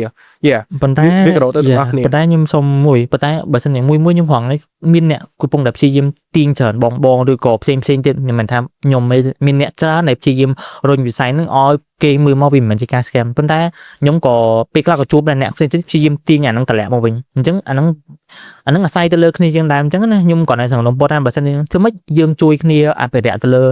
ើការអាហ្នឹងទាំងអស់នេះកុំឲ្យមួយគេគិតថាយើងថាអាហ្នឹងវាវិស័យ scam អីអញ្ចឹងណាយើងព្យាយាមធ្វើម៉េចបើយើងព្យាយាមរត់ទិញហ្នឹងទាញគឺទាញឡើងទាំងអស់នេះកុំព្យាយាមទាញតម្លាក់អញ្ចឹងណាអ្នកណែហើយក៏ខ្ញុំអត់ចង់ឲ្យគ្នាយើងមកធ្វើជាតួអង្គលូគីមុនដែរមានតែមកដល់ភ្លាមធ្វើជា villain ហើយបានធ្វើជា hero សុខចិត្តមកដល់ធ្វើធម្មតាហើយទាញជា hero ទៅបើមក villain ហើយ hero មានន័យថាអ្នកខ្លះមកដល់ធ្វើឲ្យគេស្អប់ហើយបានធ្វើឲ្យគេនេះវិញអញ្ចឹងអ្នកខ្លះគេគិតថាអូដើម្បីឲ្យគេល្បីបានទីមួយត្រូវគេស្អប់សិនយកមានរឿងស្រូវគេស្អប់គេស្អប់មាន fame មានអីគេស្គាល់តែគេហ្នឹងទៅដល់ពេលយូរទៅធ្វើល្អទៅចាប់ដល់មានអញ្ចឹងនិយាយទៅដូចយើងនិយាយអញ្ចឹងវាប្រកាសជាមានល្អវាមានតែក្រអីហើយមនុស្សណាក៏ធ្លាប់បង្កើតកំហុសស្បីតែខ្ញុំក៏ដោយខ្ញុំក៏ធ្លាប់ប៉ះពាល់ឬក៏បង្កើតកំហុស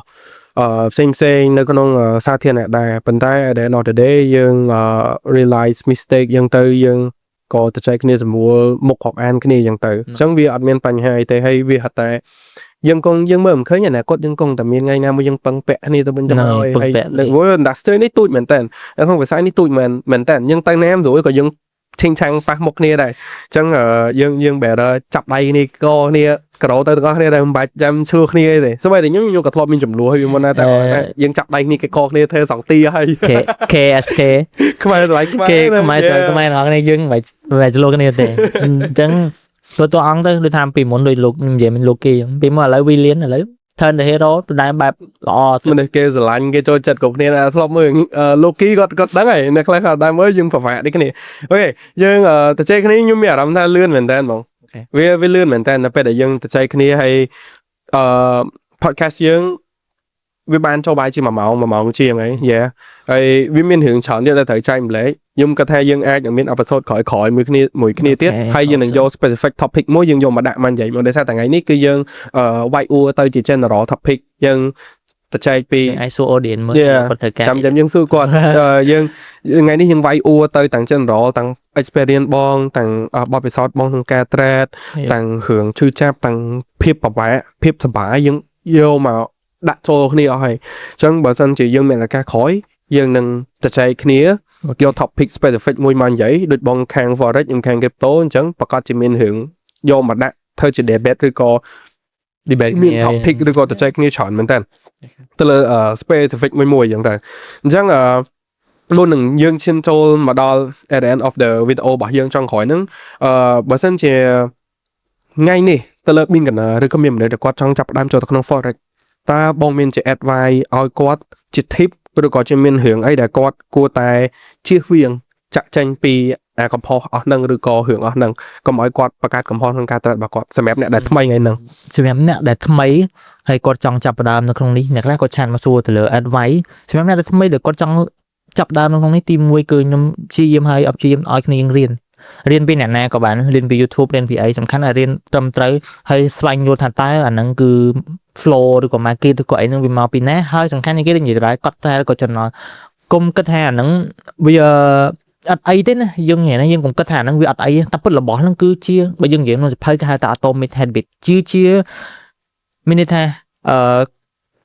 ទម្លាប់យើងតិចហ្នឹងអាចកែប្រែជោគជតាវាសនារបស់យើងហើយយើងចំណាយពេលរៀនហ្នឹងណា if you want to change your life មានន័យបើសិនជាអ្នកឯងចង់ផ្លាស់ប្ដូរជីវិតរបស់យើងហ៊ាននិយាយចំណាយពេលវេលាតិចបំផុតមួយថ្ងៃ18នាទីក្នុងមួយថ្ងៃឬក៏3ខែយ៉ាងឃើញពីជំនាញថ្មីមួយដែលយើងអាចចាប់ផ្ដើមបានអញ្ចឹង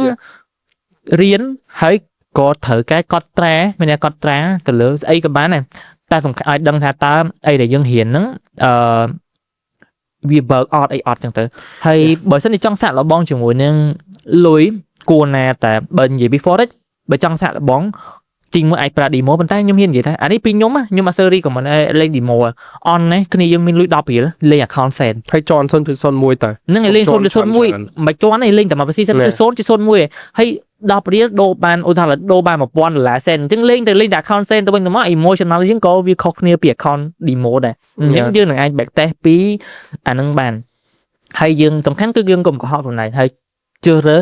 strategy ណាមួយដែលគ្នាយើងគិតថានឹងវា work ដែលជាណាក៏បានដែរហើយមួយវិញទៀត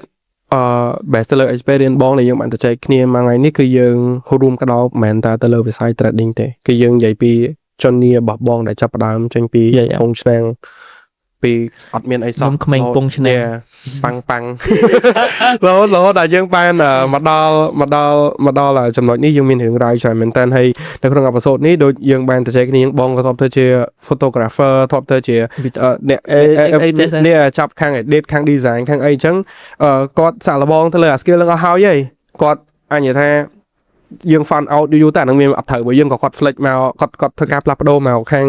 crypto trading ឬក៏ forex trading វិញយ៉ាងតែខាង finance industry យើងនិយាយ finance វិញចុះអញ្ចឹងសម្រាប់អ្នកមើលវីដេអូនេះបើគាត់ go ជាមួយនឹង videographer video editing ឬក៏អីហើយ stick with your thing ទៅហើយអាច learn soft skill ពីខាង finance តិចម្ដងទៅអានេះវាជាងដល់អត់ជាងដែលយើងចោលអានោះហើយមកចាប់អានេះជា full time trader វាអត់ងាយស្រួលទេសូម្បីតែខ្ញុំខ្លួនឯងហ្នឹងក៏ខ្ញុំទទួលស្គាល់តាំងពីមកដែរថាខ្ញុំមិនមែនជា profitable trader ហើយខាតច្រើនដូចគ្នាហើយវីដេអូថ្ងៃនេះដូចខ្ញុំមួយបងគឺយើងទៅចែកពាក្យពិតយើងនិយាយពាក្យពិតយើងចេញទៅអញ្ចឹងវាប្រកាសថាពាក្យ class ស្ដាប់ទៅវាមិនពិរោះស្ដាប់ទៅវាមិនល្អវាមិនអីមែនប៉ុន្តែវាជារឿងពិតហើយខ្ញុំចង់ឲ្យអ្នកដែលស្ដាប់ podcast ហ្នឹងគឺគាត់ open mind គាត់ស្ដាប់ឲ្យចប់បើសិនជាស្ដាប់ឲ្យចប់ហើយមានកន្លែងណាល្អគាត់យកទៅកន្លែងណាអត់ល្អទេបើចង់រិះគន់ក៏រិះគន់ចុះតែបើសិនជាបងអត់ចង់យកហ្នឹងទេក៏អត់ទៅយើងអត់ថាអីទេព្រោះដូចយើងនិយាយចឹងវាមានចំណុចល្អចំណុចអត់ល្អដូចគ្នាក្នុងអត្តចរិតមនុស្សយើងម្នាក់បើសិនជាលើសលួសអីហ្នឹងកុំប្រកែប្រកាន់ណានេះនិយាយកុំប្រកែប្រកាន់ណានេះគឺយើង real ទៅទាំងអស់យើងអត់មាន edit ទេយើងទៅចែកពាក្យពិតមែនអញ្ចឹងវាប្រកាសថាអាចនឹងប៉ះគេឬក៏អីតិចតួចប៉ុន្តែខ្ញុំសូមអ្នកនរគ្នាបងទាំងអស់នៅក្នុងវិស័យតែមួយយើងអធិស្ឋានគ្នាទៅយើងទូចមែនតែយើងទៅ event នឹងទៅអីយើងកុំទៅជួបគ្នាទេហើយយើងគ្របអានគេកគ្នាទៅតែទាំងអស់គ្នា ហើយជាចុងក្រោយអរគុណបងសានីអរគុណច្រើនបងដែលបានចូលរួម podcast ហ្នឹងហើយទៅលើ audience របស់យើងបើចង់ឲ្យខ្ញុំមាន episode 2ដែលទៅចែកជាមួយនឹងបងសានីទៅលើ specific topic អីគ្នាយើងអាច comment នៅក្រោមវីដេអូនេះបាននៅក្នុង description ខ្ញុំនឹងដាក់ link របស់គាត់ដូចគ្នាឬក៏អាចចូលនៅក្នុង community គាត់ដើម្បីសនំពរថា topic ទៅចែកក្រោយអីជាមួយនឹង Diversity Perspective បានហើយ yeah អរគុណគ្នាយើងច្រើនមែនតើសម្រាប់មើលវីដេអូមួយនេះ មីបលា bye bye